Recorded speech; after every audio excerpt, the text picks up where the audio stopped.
Welcome to our Introduction to Power Query tutorial.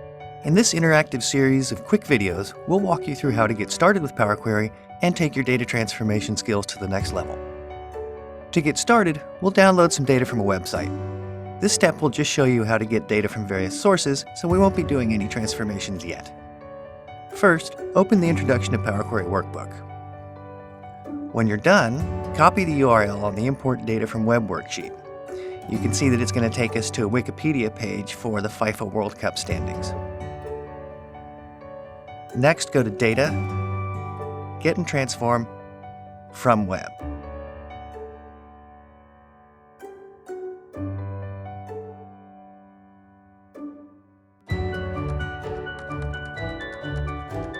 Use Ctrl-V to paste the URL into the URL text box, then press OK.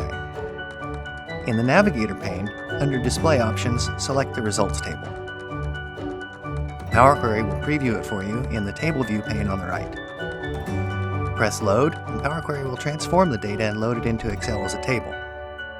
Double-click the Sheet tab name and rename it World Cup Results.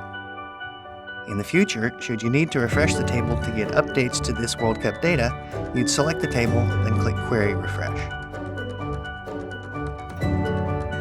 We'll continue the tutorial in this workbook, so go ahead and start the next video and we'll pick up by importing some table data from Excel into Power Query.